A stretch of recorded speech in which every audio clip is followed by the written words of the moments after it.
Welcome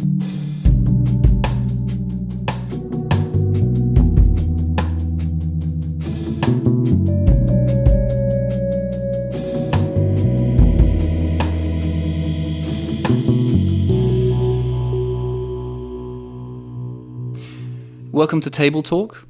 I'm your host, Brandon. And I'm Romy. And today we have a distinguished guest joining us, Professor Martin Collins. Professor Collins is an expert in the history of osteopathy and has dedicated his career to exploring the history and contributions of the founders of osteopathy. In this episode, we'll delve into the fascinating world of osteopathic medicine, its origins, and its pioneering figures who shaped this unique approach to healthcare. So whether you're a seasoned practitioner or simply curious about the world of osteopathy, you're in for a treat. Stay tuned as we uncover the untold stories and insights with Professor Martin Collins. So welcome, Professor Collins. Thank you for being with us today. Thank you. To begin with, can you tell us a little bit about why you think students of osteopathy really need to know about the history of osteopathy? Well, that's a question that most students ask when I used to lecture. Why are we doing this? We've got enough on our plate. Will we be examined on it? Well, it is very important that students do know about this because when you come to treat patients, patients will ask you, where does osteopathy come from? What its origins are? And some of the older patients may remember Stephen Ward in the early 1960s and the Profumo affair. There was a film called Scandal. There was a relatively recent BBC TV drama about the Profumo affair and Stephen Ward. So again, patients often ask about these things when you're treating them. But it's also important for the profession. You will hear people say, we've got to go back to the osteopathy of Andrew Taylor-Still and Martin Littlejohn. It's gone astray. You'll hear about classical osteopathy. Not so long ago, the profession was incredibly fractionated. I think a lot of those wounds have now healed over, but there are still scars you may encounter when you meet osteopaths from other colleges, of other approaches to osteopathy. And of course, there's the age-old question of what's the difference between osteopathy and chiropractic. And if University College of Osteopathy do associate themselves with the chiropractors, again, people can ask that question, how significant that difference really is. So is the history of osteopathy of any interest to medical historians and other complementary therapies other than osteopathy? I believe it is because it's a really fascinating history. It started off as a very fringe area. Before the Medical Act of 1858, there was no distinction of what was orthodox and not orthodox, and the distinction between fringe and orthodox was blurred. So orthodox medicine has a relatively recent history. Osteopathy was only 20, 30 years after that division, and it's interesting how it merged and became accepted. Initially, there was a tremendous opposition by orthodox medicine, and despite all the hurdles put in its way, it survived and grew until eventually the Osteopaths Act went through. And that process of seeing it survive the various challenges en route is a really fascinating history in its own right, and particularly in terms of the history of any fringe therapy. Given this, can you kind of give us a little bit of a background about how osteopathy arose? Indeed, it was founded in America by American Andrew Taylor-Still. He always claims it was 2 o'clock in the morning, 22nd of June, 1874. And that's the date that's still being used as the foundation date for the profession. But as a historian, and other historians dispute that, and I'll talk about that a little later on. So we know a little bit about A.T.Still, Andrew Taylor-Still, and part of his history is in bone setting. And I was wondering if you could talk a little bit about what that is and why it's important to the history of osteopathy. Indeed. Andrew Taylor-Still in the 1880s had a little visiting card where he'd advertised himself as a lightning bone setter. And bone setters were common in the UK before osteopathy established. One famous bone setter, Sir Herbert Barker, for example. So in many ways it paved the way for the acceptance of osteopathy in the UK. That's why it is important. It goes back a long ways. Basically, bone setting is really joint manipulation, crude manipulation. And the founder of medicine, Hippocrates, wrote a book called Periarthron about joints, in which he describes various ways of manipulating joints, often under traction, and including using a board to articulate a lumbar vertebra. His works were reproduced by the Roman physician Galen, and then the works of the ancients were translated by Arabic physicians, and we find them in the Arabic texts. And then at the interface between the Christian world and the Arabic world, particularly in southern Spain, for example, they found their way into Christian writings of medical texts. In this country, manipulators were known as bone setters. They learnt it by apprenticeship, I beg your pardon. Often within a family, some families had bone setters with them for several hundred years, and were famous in many parts of rural England. Usually it was males, but sometimes there were some very famous female bone setters. Sarah Mapp was a very well-known bone setter in Epsom in the 18th century. They had no knowledge of anatomy. They believed it was a gift from God. They often worked in rural communities, some of them being shepherds or blacksmiths, so they would treat animals as well. There were some in towns, interestingly often associated with factories, sports clubs, often in mining areas as well. And the bone setters often providing medicine for the poor, because before the National Health Service, people had to pay for doctors, and the very poor couldn't afford that. So they often would do this, and there's interesting stories of bone setters not taking any money from very poor people. It's interesting about the translations taking place in Spain, because there was one thought that bone setting came over to this country with the Spanish Armada, where the ships were shipwrecked basically over the west coast of England and Ireland. Some of the Irish osteopaths, Irish bone setters, I beg your pardon, may have had their origin from the ships of the Armada, but it's likely that it originated earlier than that. And some of the famous bone setters moved into medicine over a generation or two. The Thomas family is a good example of this. Owen Thomas, a very interesting biography of him, became an important physician, and we talk about Thomas's splints, Thomas's manoeuvre, Thomas's test. And his nephew, Sir Robert Jones, really was the pioneer foundation of modern orthopaedic medicine. And in orthopaedic surgery today, we find old-fashioned bone setting techniques originally. So whatever people may think about it, it's in medicine. And so James Paget, a very famous a doctor in Bart's Hospital in 1867, he gave a talk, and then it became a paper, the cases that bone setters cure, claiming that maybe there is something in bone setting in the medical profession, and he considered that. And through the 1880s, there was a lot of debate in the medical profession about bone setting and what it done, particularly at the British Medical Association, and there were papers in the Lancet. And one important one was one by Wharton Hood. Wharton Hood's father was a doctor, and he treated a very famous bone setter called Hutton in Watford. And in return for the treatment, Hutton taught Wharton Hood bone setting on condition he never published until after his death, which was in the early 1880s. So in the Lancet, we have this very detailed account of bone setting. Now, why this is so interesting is we don't know where A.T.Still got his knowledge of bone setting from. And one of his critics said, there's nothing special about osteopathy. He only got bone setting from reading Wharton Hood. Now, we don't know whether that's true or not, but it's quite interesting. So a lot of debate in the 1880s about bone setters. And interesting that in the turn of the century, then beginning of the 19th century, we find Sir Herbert Barker, who I've mentioned, a very famous society bone setter. He treated very famous musicians, the Bloomsbury set, members of the royal family. He got a knighthood, much to the annoyance of the medical profession. He lost his anaesthetist because the anaesthetists were struck off by the medical profession because associating themselves with a formerly medical practitioner. And Barker was writing articles in the Times complaining about this and asking people to come and see what he did. And the interesting thing is we find this transition of Barker. If you look at the early prospectus of the British School of Osteopathy in the late 1920s, and there we have amongst our governing directors Herbert Barker, D.O. He was a doctor of osteopathy. He got an honorary osteopathic qualification from the founding school of osteopathy in Kirksville. Barker knew very clearly the difference between osteopathy and bone setting. But he had a lot of wealthy friends, and I dare say that's why early days of osteopathy tried to encourage him and befriend him.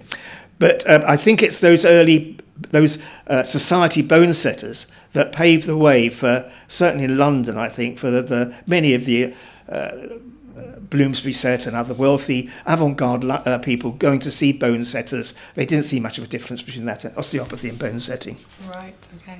And you talk about the early days of osteopathy. Could you tell us a bit about the early days of A.T.Still, the creator of osteopathy, and what kind of context he grew up in? To understand Andrew Taylor Still, you've got to put him in the context of the Midwest in the middle of the 19th century. You don't see many cowboy films on anymore. They were the 1950s and 60s. But it was a rough part of the world. Climate-wise, they were suffering from famine and food. There were wild animals, and the Native Americans also weren't exactly welcoming, for good reasons we all know. His parents were probably quite influential on him. He came from a Methodist background, and some of his thinking we see possibly having a Methodist root, particularly his belief in perfectionism, that the body was a perfect machine. And that idea of perfection, we see it going right the way through American society in the desire for spiritual perfection and psychological perfection. But I think Still saw the body as a perfect machine, that God made us a perfect machine, and the role of osteopathy is to restore that perfection. Maybe his abhorrence of alcohol, his egalitarian attitudes to women, again, may have had its roots in Methodism. His father was a Methodist preacher, a doctor of the people, so his father would go on these circuits around very remote farmsteads in America. So I should say that Still was born in Virginia, so it was Virginia and Tennessee, we're talking about those sort of states. And very rough terrain, very poor climate conditions, and from farmstead to farmstead, and often they were very remote, and so he would deliver medicine as well. He wasn't a trained doctor as we may know it today. He learnt it by apprenticeship. They were called doctors of the people. And Wesley, the founder of Methodism, wrote a book called Practical Physic, for really helping these people along. But so his father was also, when he arrived, would preach, and he was a fire and brimstone preacher. And there's a lovely photograph of Still's father and mother, and you can see this hypnotic stare in his eyes. And Still inherited that, so Still became a magnetic healer, as we shall see. And the stories I've heard told of passed down from generation to generation, that students, when they encountered A.T.Still in the street, would hide because he'd pin them up against the wall by their lapels and preach osteopathy. So it was fire and brimstone osteopathy. And I think he inherited some of that power of preaching from his father. And his mother was a tough cookie as well. Of course, when the father was away, she had to look after the farm and the several children. He said she didn't use a stick in the homeopathic way, meaning she gave them a good beating every so often. And she had a very interesting background because her grandparents settled in Abe County on an Indian trail. And one morning, Chief Black Wolf descended, and the father was shot and scalped. The mother was burnt at the stake. The boy, Martha's father, was taken into captivity and sold as a slave to Canadians. So there was slavery in those days for the white people, and so she had a tough background as well, and so it wasn't easy for that. And they were relatively poor, and they were often on the move. They had a very poor. He had a very poor education. He talks in his autobiography about how his first encounter with osteopathy, how he cured his headache by putting the back of his neck on a swing rope, and it cured his headache. We know if you press against the back of the neck, it does that. And how he had a fight with a snake. It's the first fight he had against poisons and medicine. And he studied anatomy in those days, killing animals and looking at their bones. And he had an early interest in machines. And machinery was, of course, introduced into America in agricultural machinery for the first time. And so, not surprising, there was a lot of interest in machines. And so we begin to see this early interest in anatomy and machines, which then reveal themselves a little later on in his thinking. So that's what he referred to as cornfield education. His education was fairly limited. The family were always on the move. And the reason is the Methodists were split over the issue of slavery. The Still family were very anti-slavery. Some Methodists were pro-slavery. You've got to bear in mind it was an integral part of the economy for parts of that world. So that because of their difficulties with Methodism, the family was on the move. So Still had a very limited and broken education as a consequence of that. So that Methodism was what's referred to as the vexed question for the family. And so we find him moving in Newmarket in Tennessee and then northeast Missouri in those early years of his life until eventually the father settles in Kansas. It seems like there was a lot of turmoil historically around the time that A.T.Still was growing absolutely, in Midwest. As the father moves to Kansas and into a Shawnee Indian mission, 1851. Still joins him in 1853. As I understand it, Still was behind him, and he was a farmer, and the crop suffered as a consequence of a drought. They were always having droughts and famines in that part of the world. And so he joins his father to really provide medicine and preaching in Kansas. Now, Kansas was in a very interesting position politically because following the Kansas-Nebraska Act of 1854, the state could make its own decision as to whether it was pro-slavery or anti-slavery. And, of course, they voted on this. And as a consequence of this, the Missourians, who were pro-slavery, tried to push the vote, and they would come across the border at the time of voting. And so there were major conflicts, not surprisingly, that broke out. They were referred to as border ruffians. And so there was a lot of fighting going on. And so the Kansas formed themselves into some quasi-military organizations to fight back the Missourians. The other interesting thing, as a way of fighting back, is that there was people from New England were encouraged to emigrate over to there because they were obviously anti-slavery. And there was something called the New England Emigration Society, where people who were willing to emigrate were given financial support to move into the Midwest. The politics behind it was to vote for anti-slavery. Sadly, many of these communities didn't survive. They suffered a lot from disease. The Stills would probably go and visit them, but they brought with them lots of very interesting ideas from New York State and from the West Coast. And one doesn't know, but one suspects that still talking to them must have picked up some very novel ideas about medicine by talking to these from the New England settlers.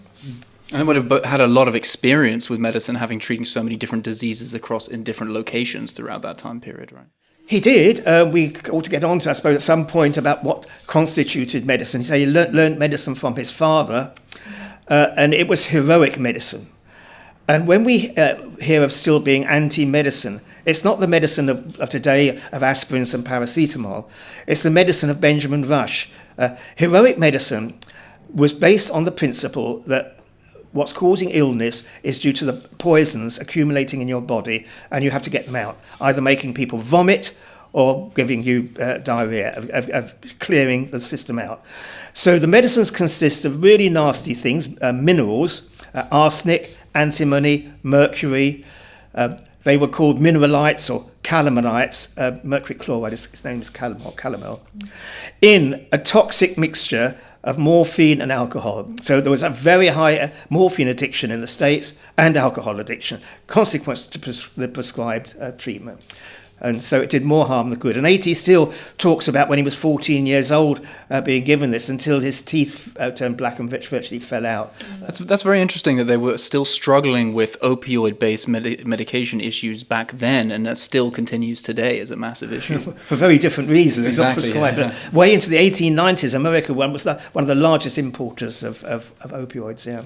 And so what kind of concepts, we talked about bone setting, briefly about magnetic healing. If you could talk a bit more about what kind of treatment modalities actually influenced A.T.Still's osteopathy. Well, we don't really know. He's not too fluent on there. Homeopathy, of course, was a very common and prevalent treatment in those days. It found in the 1770s. But there's a very interesting book by Swedenborg who traces the interesting influence on Still of Swedenborg, and also phrenology and spiritualism. All these things strangely interrelate. Now, we tend to dismiss spiritualism, that's very odd, but it was almost a religion in those days, and Still moved, I think, from Methodism into becoming a spiritualist. And some very interesting stories about when his son died. He knew immediately his son had died. He stood up, he was sitting on a balcony with an osteopathic friend, and he said, "Oh, Fred, you just died." And someone had seen this interesting book where it's written on one side in Still's handwriting and the other side of some kind of spirit handwriting.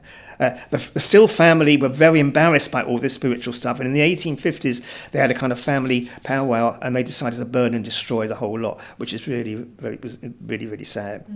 And if you go down to the ESO, European School of Osteopathy, in the front entrance they have something which they claim to be Still's walking cane.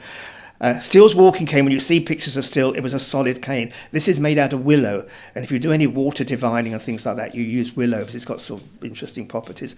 And there's a strange disc at the top with strange writing on the top of it. And my view is he used to walk out into the cornfields, and I think he was using this as a kind of magic wand, to enter the spirit world. He had a spirit guide called Meta of the Orient, who used to guide him in the spirit world. So many people find this rather strange, and people say, they poo-poo osteopathy because of these stories. But I always say, if you go back to the origins of medicine, before the 1858 Medical Act, with bloodletting and everything else, and the four humours, this is not so strange. Put it in context before you start criticising. Understand that medicine was not so different, and chiropractic similarly. So there was spiritualism and phrenology, and Fulford's book really shows how they're all interrelated and probably had an influence on him. He was anti-slavery and fighting pro-slavery people. But of course, eventually the Civil War broke out. And what he did in the Civil War is uncertain. The records claim he was an orderly. He claims he was a surgeon. But interestingly, in the Smithsonian Institute, there's a surgeon's kit of a typical surgeon in the Civil War. And by coincidence, it happened to belong to A.T.Still. But what was very clear is he saw in that Civil War more people die of disease than died of bullet wounds, and that's always been so many wars. And the failure of medicine to really do anything about it. So his disillusion with medicine came early there. And then in 1864 came the really important thing when 3 of his own children and 1 adopted child died of what he thought was spinal meningitis, and the inability of the medical profession to do anything about that. And he claims how he was lacerated with grief. And at that point, in 1864, he starts a search for the meaning of life and death, health and disease. So that's a critical moment.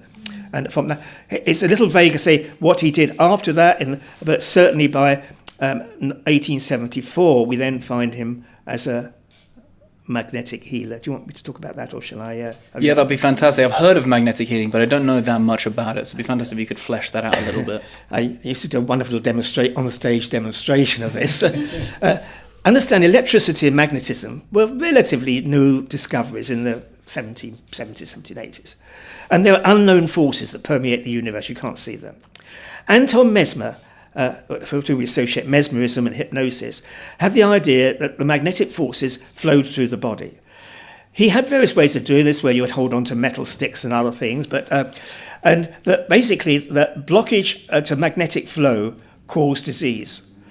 What he would do then is put people into a hypnotic trance, so it's a great bit of theatre, red cloak and all the rest of it, and he then put people into a hypnotic trance, and he would, with his hands or with magnets, find out where the blockage of magnetic flow was, and then take the blockage out, and then bring the person back from hypnosis, and there they would be cured. So that was magnetic healing. It's possible that Still made a shift from magnetism flowing through the body to God flowing through the body, which is a sort of Swedenborg sort of idea, and its blockages to God flow. Now, the first knowledge of him being a magnetic healer is we find him writing an article about, as it happens, a swarm of locusts in the vicinity, in a magazine called The Banner of Light, which was a magazine for magnetic healers and Swedenborg people in 1874. Now, you may say, well, 1874 is the date he's supposed to have founded osteopathy. So what happened there? Well, I heard from somewhere, and I can't remember the source now, that he was walking through the cornfields, and the angels came to him, and they threw him to the ground and gave him osteopathy in 1874. My suspicion is he never used the term before 1885 or 1890. So that's more reasonable date. But anyway, we'll stick with 1874. So, and there's I think he may have been quite ill in the 1870s. The stories of being very poor, of going from house to house selling hair oil. By the 1880s, we see him advertising himself as a magnetic healer. Sorry, beg your pardon, as a lightning bone setter. And that is, we have visiting cards with that on. Where he got his bone setting from, we don't know. It's usually done by apprenticeship. There was a very famous family of bone setters called the Sweet family from Rhode Island. They were peripatetic bone setters that moved around. Interestingly, in the university he founded at Baldwin, there was somebody called Sweet, but whether that was related to that family, I don't know. But we're still unsure where he got that knowledge of bone setting from. I see someone accused him of getting it from Martin Hood. But certainly he was doing that in the 1880s.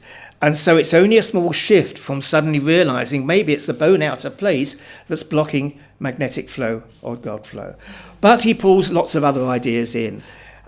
Two people who had a big influence on were Alfred Russel Wallace, who was one of the co-founders of evolution with Charles Darwin. Wallace too was a spiritualist, interestingly. And also Herbert Spencer was a philosopher, but he wrote, he coined the term evolution. And his writings were very, very popular in America in the mid-19th century. And he has many mechanical analogies relating structure to function that we find reappearing in Still. So I think part of his philosophy of perfectionism and machines and structure and function may well have their roots in Herbert Spencer. And we've seen how maybe A.T.Still was given osteopathy by these angels, but all of these tiny little concepts that are slowly coming together to kind of give us the key principles as to what osteopathy actually is, at least for him. Could you kind of explain what those were? His principles. His principles. I'm not an osteopathic philosopher. I say he saw the body really as a perfect machine, and you treat the whole person. People used to get very frustrated that he never had diagnosis and treatment, which, like you might in a medical model. So he's very anti-medicine. He's very anti-drugs. He believed, osteopathy was sufficient in its own right. And students got frustrated because they couldn't understand what he did, but he didn't believe in teaching technique like Littlejohn didn't, because he didn't want people just to learn techniques and think that was the be-all and end-all. So there was a kind of rationale why he didn't do that. So it was more about the approach to structure, function, 99% in the brain and 1% in the hands? Littlejohn's osteopathy has often been described as being evangelical osteopathy. He preached it. I say, he... as a magnetic healer, he certainly would have hypnotic ability. That's what magnetic healers did. His father had ability to speak to large audiences and impress them, and he learnt that too. So he would preach osteopathy, but understanding what he was really doing is difficult. But he's written several books. I mean, one was Principles and Practice and other things. So others have sought to interpret his writings. And what led to the establishment of the American School of Osteopathy in Kirksville by A.T.Still? And what were the early years of that institution like? Before 1890, Still had been really, moving around, going from village town to town in a covered wagon. The children would go out in front with advertisements, and then he would treat people.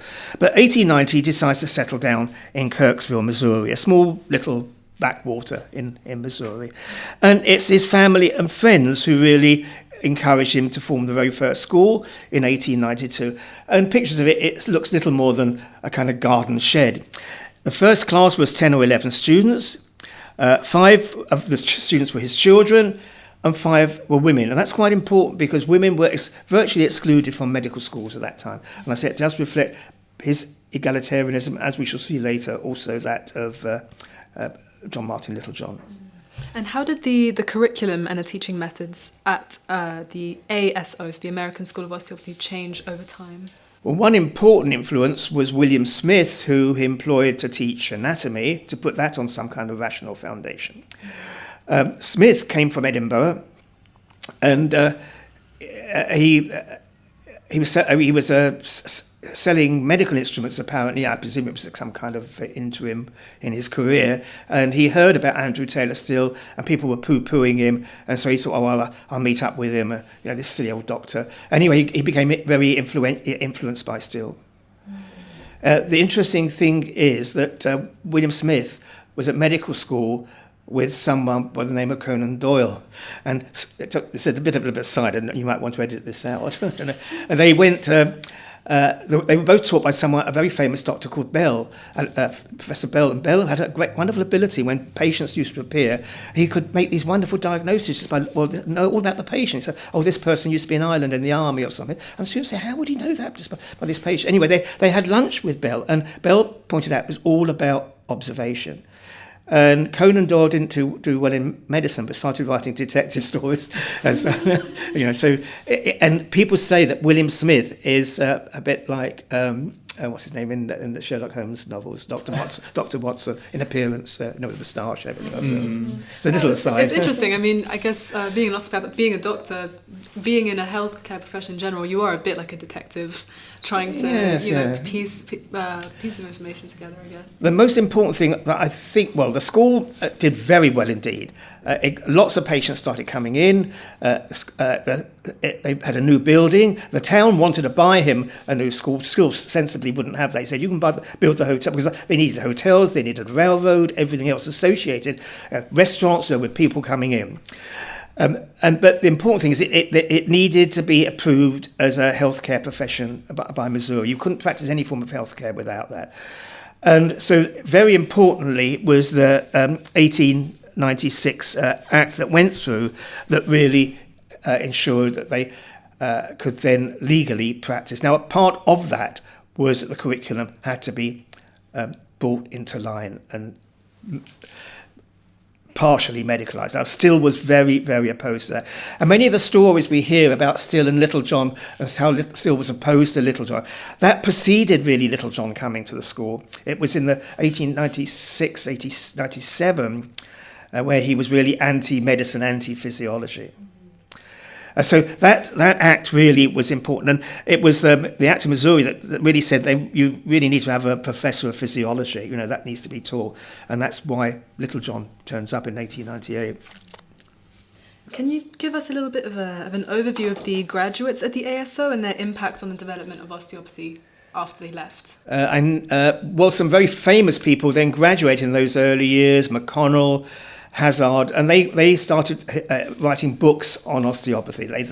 They put Still's osteopathy on a rational foundation that students could understand it and read it. So they were the early pioneers of osteopathy. They were the good ones. There were some bad ones, unfortunately. Some of the people who graduated founded their own schools of osteopathy, even sold diplomas in osteopathy for money. Still was very worried about that. In 1894, some of the students already emerged. He wanted them to continue their studies, and they went off and started founding their own schools. He said, come back, you haven't finished yet, and if you don't come back, give me some money.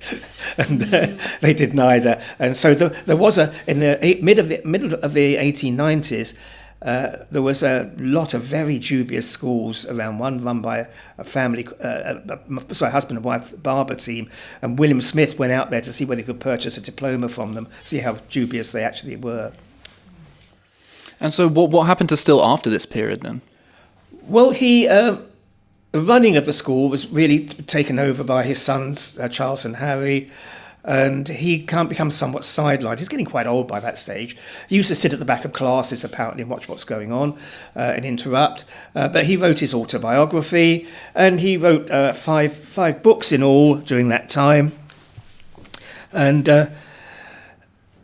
his health began to deteriorate. In 1906, he certainly was not well.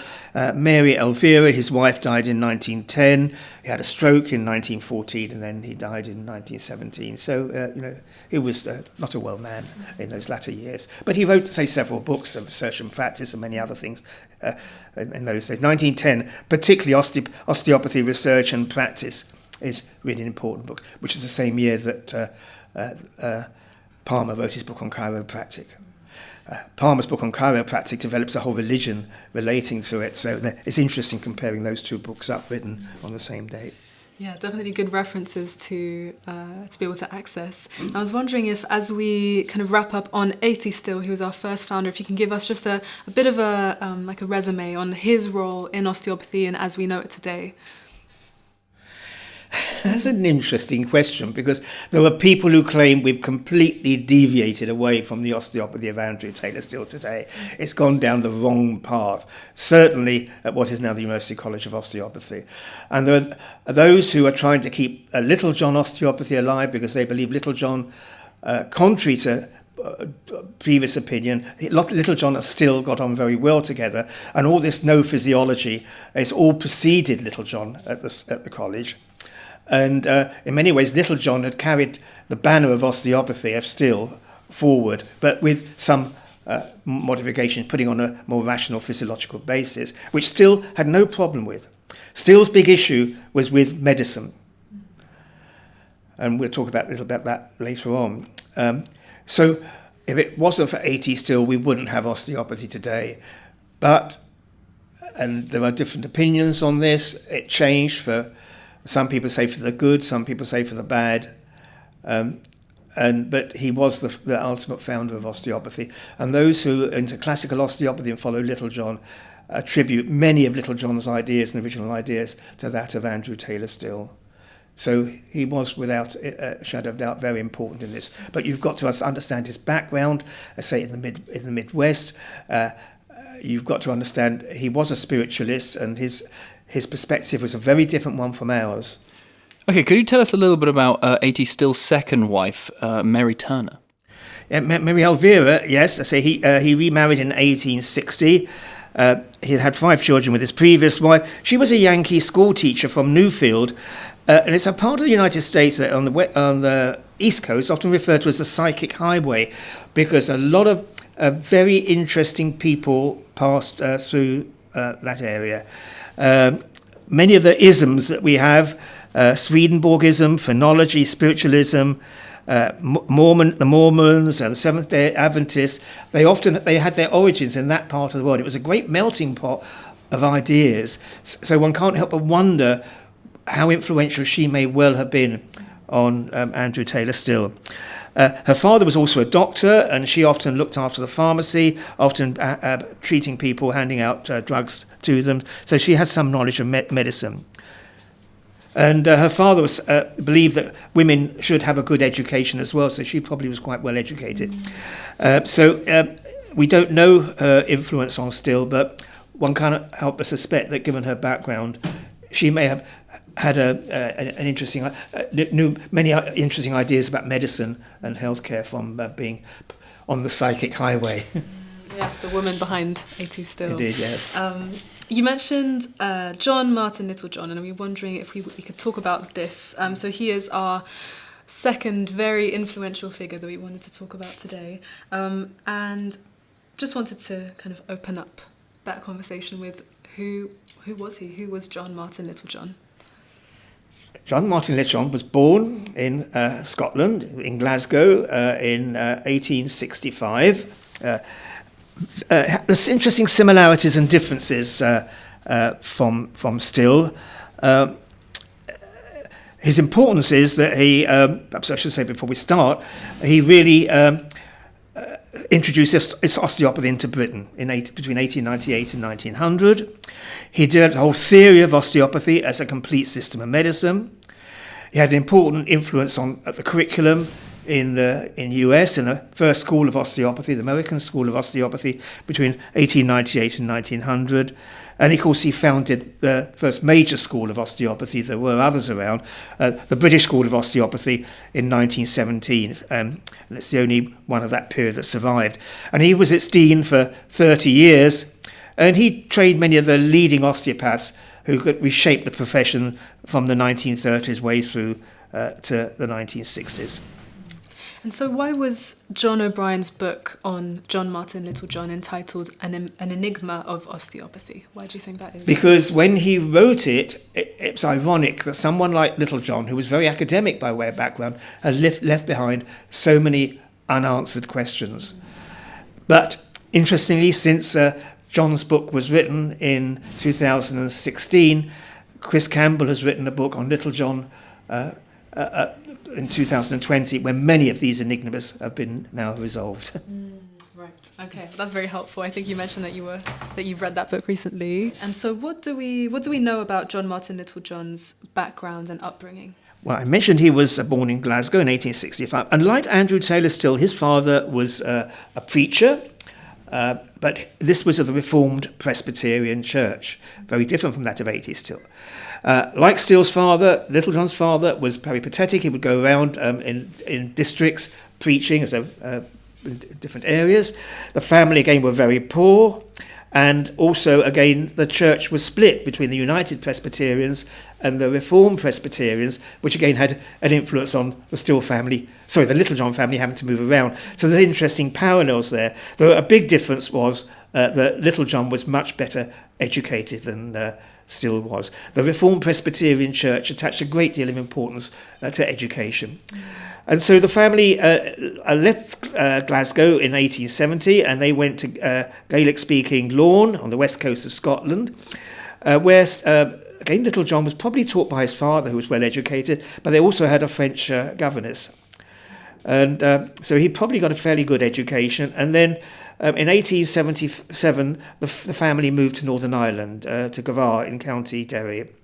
And there Still went to the Gavar Scientific Academy. He may have learnt some basic physiology there. Again, as a Reformed Presbyterian Church, he would have had a very, very sound education. It's a belief that if you went into the church, you had to be well educated beforehand. It wasn't just about theology.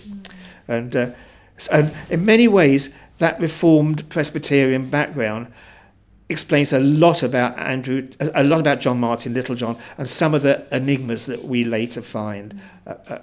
And we know that he studied at Glasgow University, but he left without a qualification. And do we know why that is? That is so. Right. He went to Glasgow University in 1881. He left in 1885. He studied theology, liberal arts, many basic subjects, art subjects, but with a view to going into the church.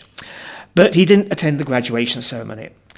Now, there's several explanations for this. One is testimonials in Scotland in those days were considered often equally important than having a piece of paper and a graduation certificate, if you had people to say how good you were. So it wasn't considered so important to graduate as we may do in this day here. In this day and age, it's the be and all end of doing a course. It wasn't then, and certainly not to somebody in the Reformed Presbyterian Church, where the education itself was far more important than the piece of paper. We find that coming back to Littlejohn later on, when he's accused of giving diplomas out from the BSO without people doing the full course. They've finally done the appropriate degree of study somewhere else. He didn't mind. It was what they'd done that was important, not. But there was also the cost of it, and he probably graduating. He probably thought it's not worth it. And the very important was, as a member of the Reformed Presbyterian Church, he probably would not take any oath to the university or the Crown. Campbell describes the Reformed Presbyterians as a state within a state. They had their own belief system. They would not vote, for example. So it could well be it was against his religious principles to take any form of oath that would be required as part of that graduation ceremony. And so after his time in Europe, why did he go to the US? Well, before that, he goes over to Ireland. He goes to theological college, I should mention. He becomes a licensed minister in 1886. He becomes a minister in Cravar in County Monaghan, and problems arise there with the congregation. They weren't used to they didn't want an academic like Littlejohn. They'd had it was a tough community. There's a whole story associated with that about him going to Liverpool, trying to raise money for the manse, the house in which he lived, and not informing the elders of the church. And also about him being, it says being chased by 3 women of the parish, whether it was that or the other way around, as an eligible bachelor. But anyway, as a consequence of this, he had to resign from the church. There was a big debate. Some of the church elders felt, his young inexperience, give him a second chance. Others had a firmer line, and they felt the congregation would collapse if he stayed. So he left there, and what is not often recorded, he went over to America as early as 1888, and then came back, and then returned to Glasgow, where he did further studies. and it's probably at Glasgow, he had a fall, damaged his cranium, and he starts to get what he calls hemorrhages of the neck. No one knows quite what they are, but they were very serious. He had to have operations for them. And he got some advice from Dr. Charteris at Glasgow and the very famous ENT doctor in London, Sir Morrell Mackenzie. And basically, that was probably about 1891. And Mackenzie virtually said, you've got to go to a warmer climate or you'll be dead in 6 months. Well, New York isn't a warmer climate, so there's a bit of an irony there. But I say that he's probably been going to Columbia, even New York before that. That's why he went back there. It's Morrell Mackenzie who dies after 6 months. There's an irony there. He goes over to study at Columbia University, and he goes with testimonial with someone called Younger, probably at Glasgow, who recommended that he goes to Columbia College, as it then was. It wasn't quite a university at that stage. So what led John Martin Littlejohn to enrol in a PhD program at Columbia College in New York? Well, I say it's probably on the recommendation from Younger at Glasgow University, and he was probably over there before 1892, probably as early as 1888, it would seem, and probably made some investigations and decided that that's what he wanted to do. And did he publish his PhD at the Columbia College? Well, that's the interesting question, and for which he was challenged at the Select Committee of the House of Lords, and they kept saying, did you get your PhD from Columbia? And the answer is no, but then they didn't proceed where he could get the PhD from. So the House of Lords was trying to imply that it was a bogus PhD, and it most certainly wasn't. What really happened there was that he did a year at Columbia from 1892 to the summer of 1893. And then he wants to go on tour of European universities, part of his PhD work, but also became very ill at that time. And he had two operations, one in December in 1883 and one in May 1894. And then he has to rehabilitate his sanitaria. And during this time, he probably let his fellowship at Columbia drop and lost the bursary, according to that. And they changed the regulations at Columbia. You were only given 3 years in which to submit the PhD. And he probably ran out of time because of his ill health as a consequence. There were other reasons that Columbia expected you to submit 150 copies of the thesis, and that's a lot of money. And he had limited earnings that he was getting simply through preaching in Brooklyn. He had to pay the costs of, obviously, the sanatoria in which he was recuperating from his operations. And apparently many students, but not only he, didn't bother to go through that whole graduation thing at Columbia. Again, providing you've been there and had the testimonials, that seemed okay. So yeah, education was very different back then, it seems. So he did actually get a PhD, but it wasn't from Columbia.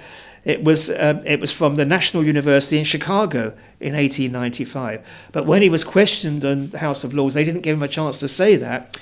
And Littlejohn was a kind of person, he was short-tempered, I think, a man of few words, and he just shut up, and didn't answer.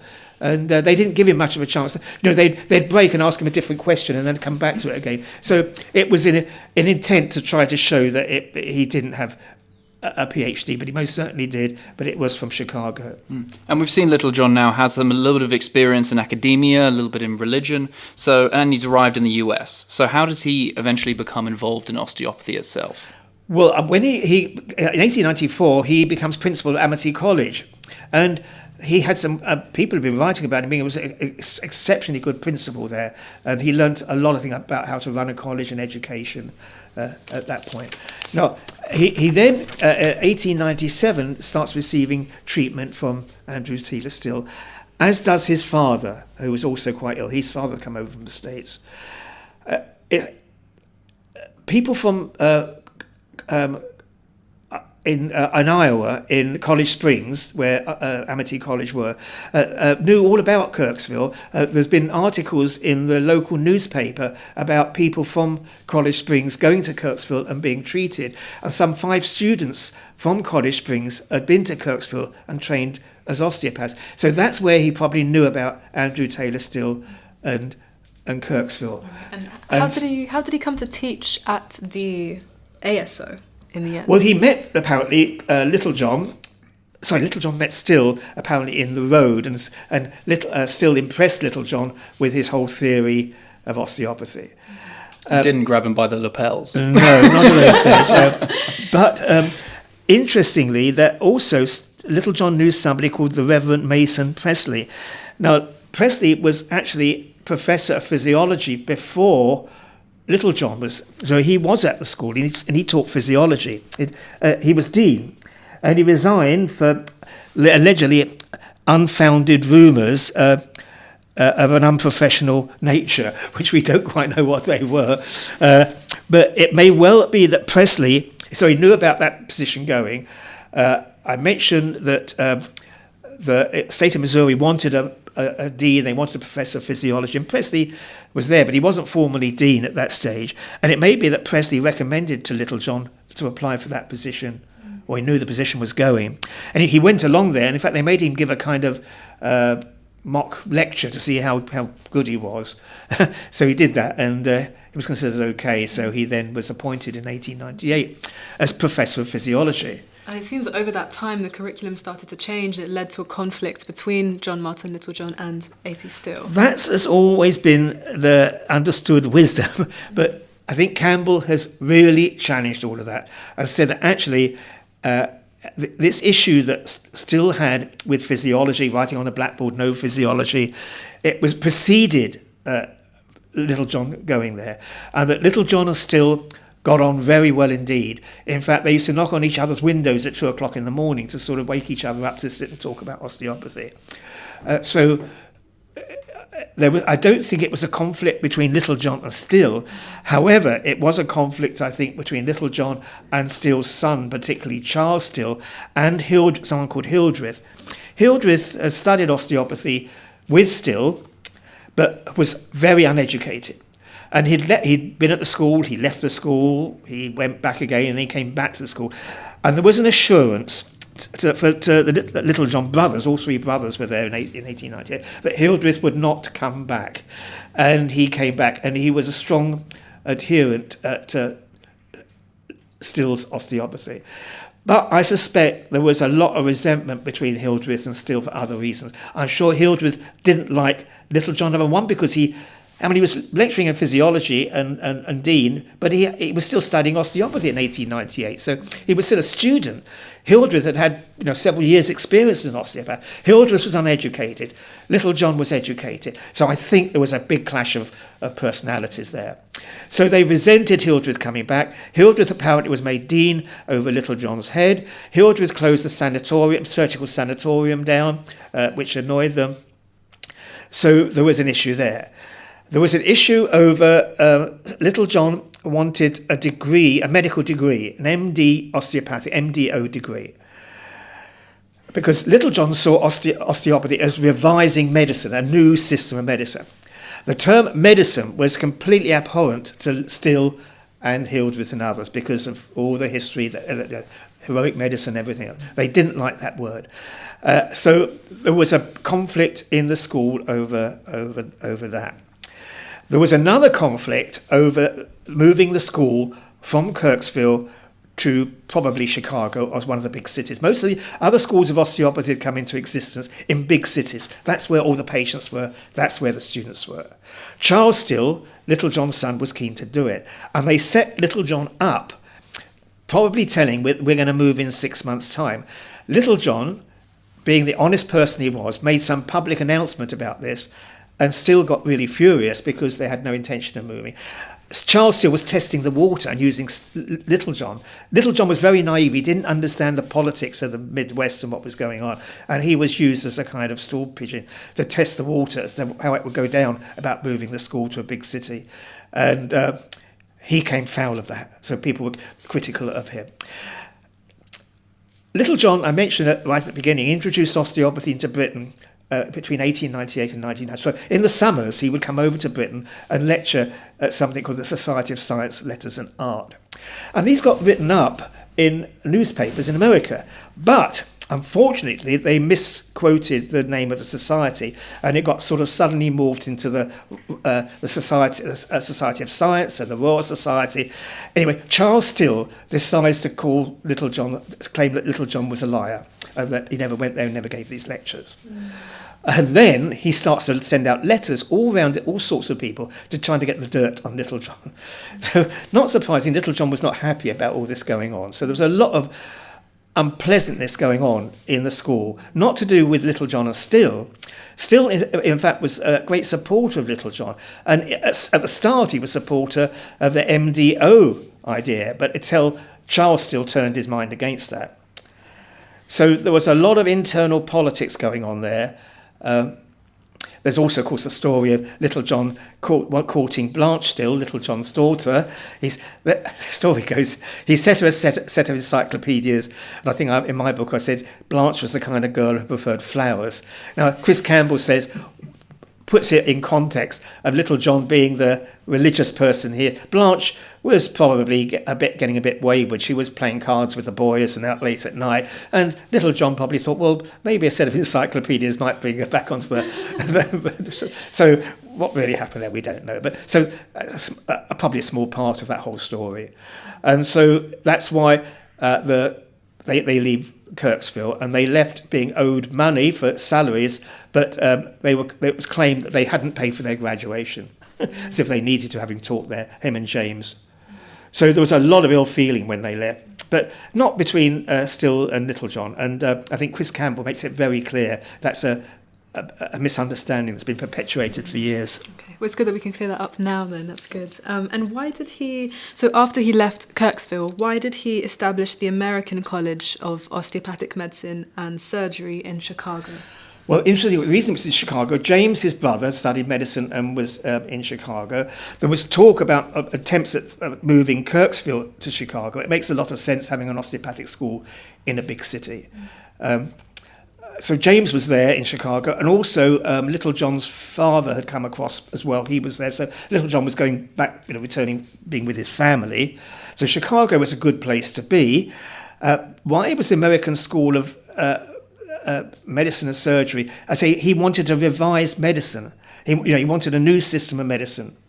It wasn't old medicine, and that was a bone of contention. But and surgery, because James was a surgeon, and they did surgery in those days as well as an integral part of medicine.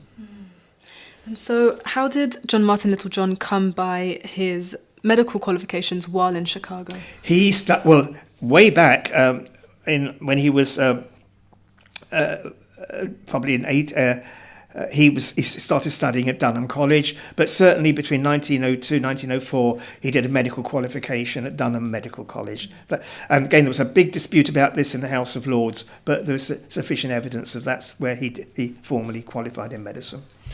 And now that he's kind of set up his own school, what was his concept of osteopathy?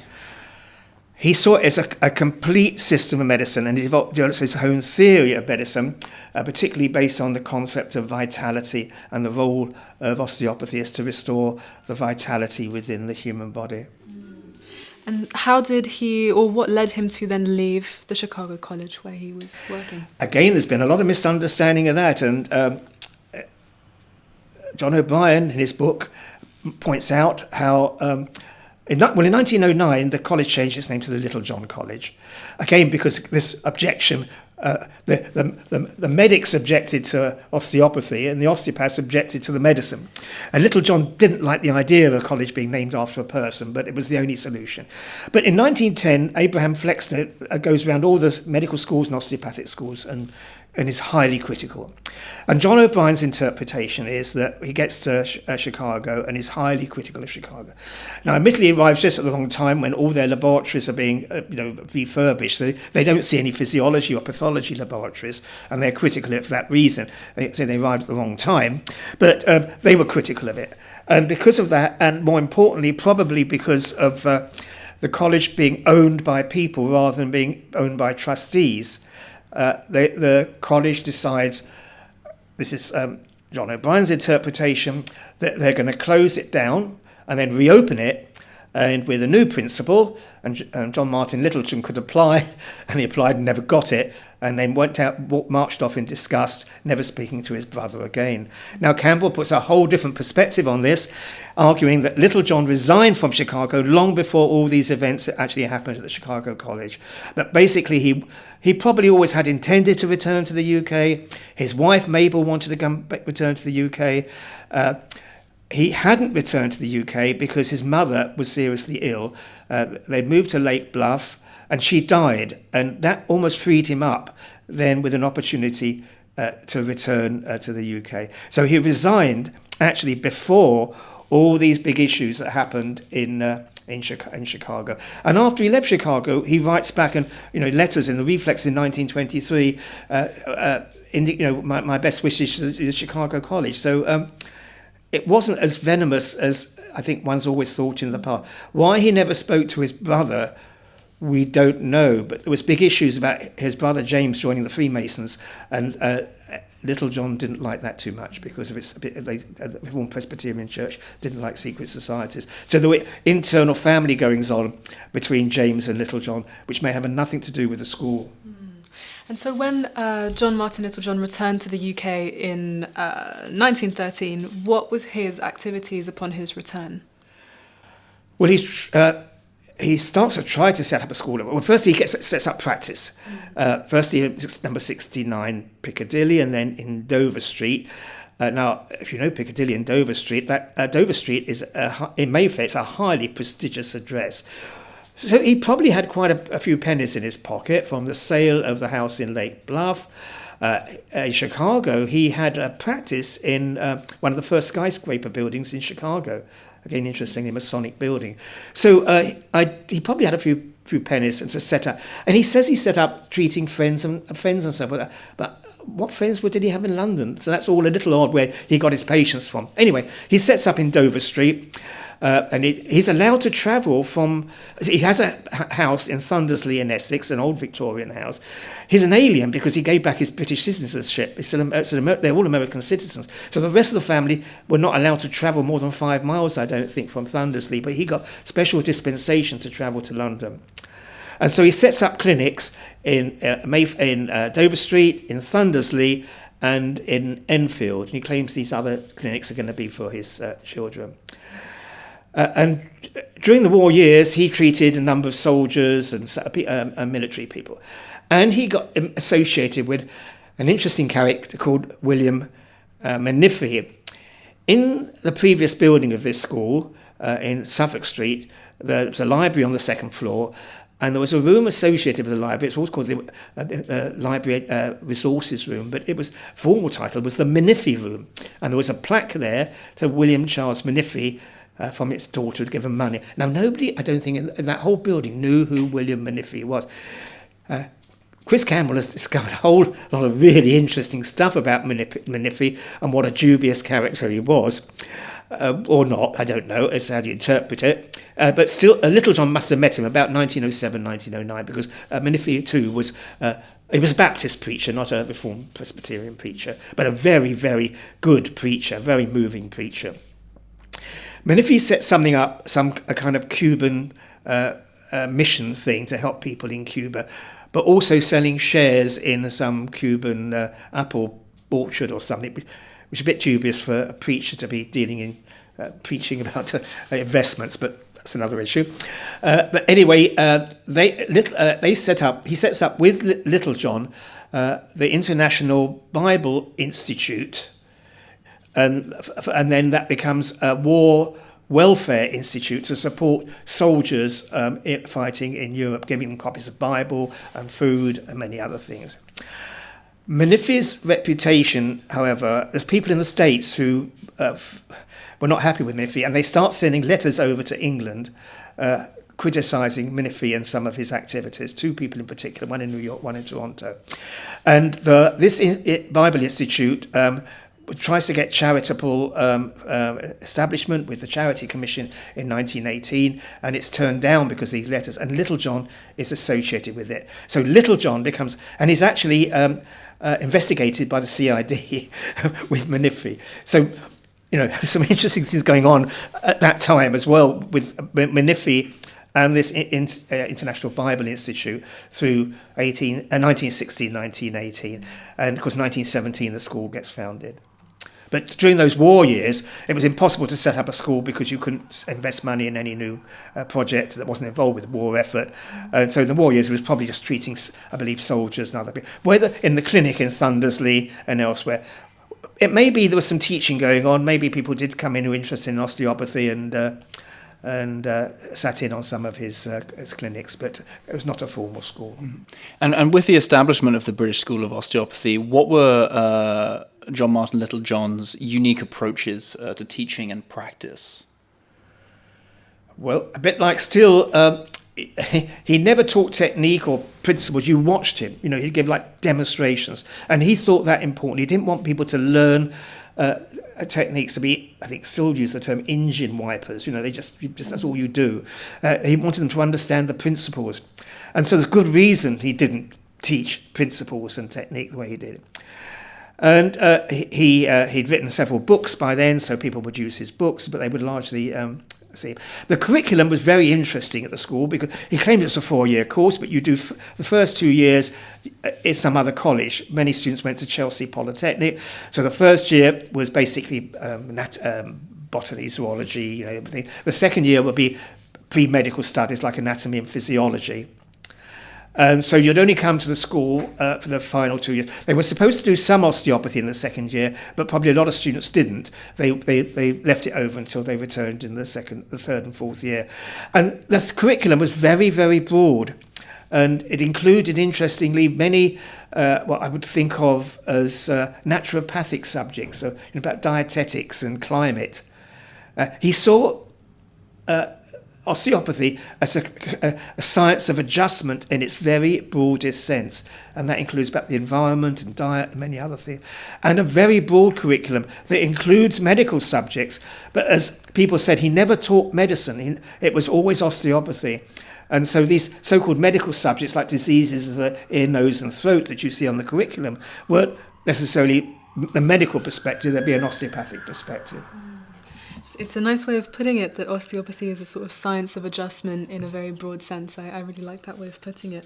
And I was wondering if you could tell us a bit about the contributions of some of the graduates of the BSO, which is now the University College of Osteopathy, around the 1930s, and that includes Shilton Webster-Jones, Clem Middleton, Tommy Hall, and kind of what their contributions to the profession. Well, there were some really interesting characters who graduated in those early years of the 1930s.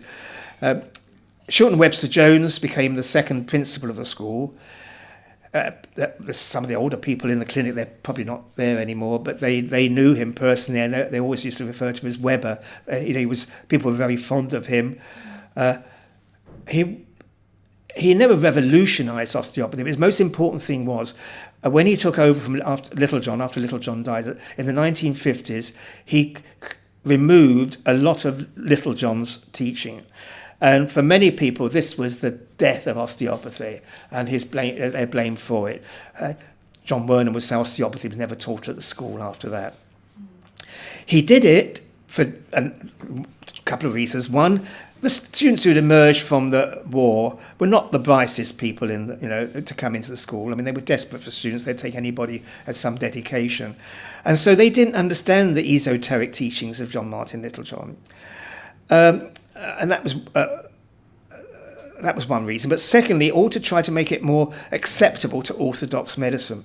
Of course, Littlejohn wouldn't have had anything to do with that. But, treating diseases of the ear, nose and throat, a complete system of medicine, that's not going to endear you to doctors who would say, well, how do you cure cancer? How do you cure measles and things like that? All this came up in the Select Committee of the House of Lords. So there were reasons what Webster-Jones did. So principles of osteopathy were taught for the first time. Technique was taught for the first time by Littlejohn. I've spoken to Audrey Smith, who graduated in the 1950s. She said, well, you've got to understand it. We weren't trying to replace Littlejohn. We were trying to make it more understandable for the students. Now, whether that was so or not, but it never went back, that's for sure. So there was a major change. Webster-Jones was responsible for that, but for good or bad reasons. He was an interesting man. He was a Morris dancer, and I say he was thought of with great affection.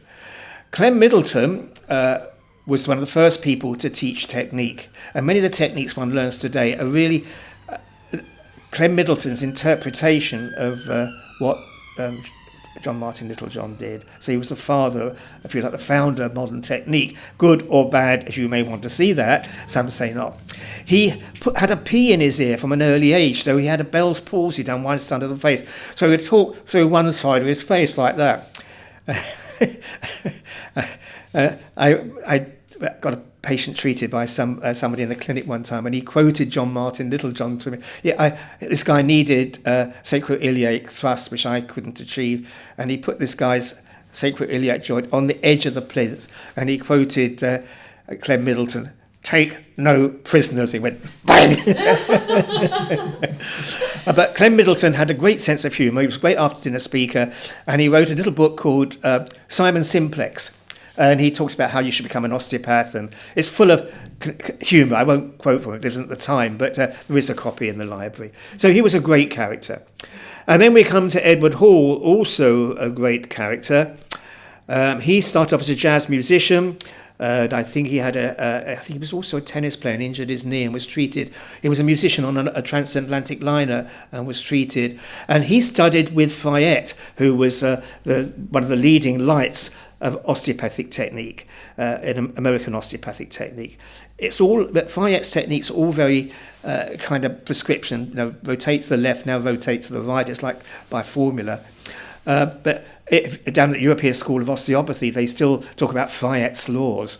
So he is one of the lead. So Hall studied with Fayette, and he became the master technician of all time. There was nothing that Hall couldn't adjust. I mean, the stories of him running across the room and jumping on the patient. Another story of how, but he knew the difference between technique and articulation and osteopathy, because there's a story articulating every vertebra in some patient's neck and then turning to the student and said, "Now treat the patient." That he realised that wasn't the treatment. The stories of him being an alcoholic. He had a big run-in with Webster Jones in 1940. And again, Chris Campbell has an interesting view on that. The view was that when Littlejohn became ill, about 1940, war broke out, and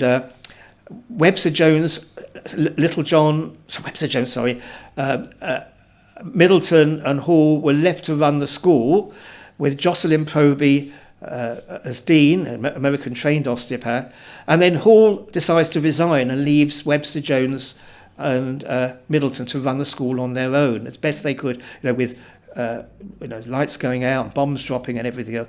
Proby was an Irish lord, and he ran back to Ireland in 1943, and Hall is invited back, having previously resigned, as dean over Shilton, Webster Jones, and so they weren't happy. So there's all sorts of correspondence, interesting correspondence going on, which I've found, in which solicitors advise Shilton Jones to stop referring to Hall as an alcoholic schizophrenic. And some of the older osteopaths, Colin Davoon, who recently died, had a real hatred of Hall. And they say, whatever he wrote, it was always ghost-written. He couldn't write. He was illiterate. He was always an alcoholic. And but it's interesting, Campbell says that Hall was very much influenced. One was trying to maintain old Littlejohn osteopathy, and that's where the conflict arose between him and Webster Jones. So there is another side to this story. Right, it's very interesting. And what kind of challenges and controversies were linked to John Martin Littlejohn while he was at the BSO during his time there? Well, the first one was over Menifee, which he had. He got out of it okay because the police investigated him and said there was actually nothing suspicious about him, and the Charity Commission investigated because they withdrew their charity support for the International Bible Institute. That was the first one. Then we come into 1925-26. Littlejohn was president of the British Osteopathic Association, and they investigated the school, and they wanted the school in the hands of trustees and away from Littlejohn, and he wouldn't have it. Littlejohn claims it's not the business of the BOA to have own schools, but I don't think they were really arguing that. They were arguing really about the management of the school. And anyway, so he then broke away from the BOA. And of course, virtually all the teachers at the BSO were BOA members. Those days, all American-trained osteopaths. So we had a problem from that point of view. And then the BOA developed a kind. They referred to it as the Littlejohn school in a derogatory way, and they did everything they could to try and close it down. And again, this all comes to fruition at the Select Committee of the House of Lords, unfortunately. So that conflict with the BOA was the second big one, and then comes the Select Committee of the House of Lords, where Littlejohn was not a politician, but he's suddenly called in at the last moment to talk about osteopathic education.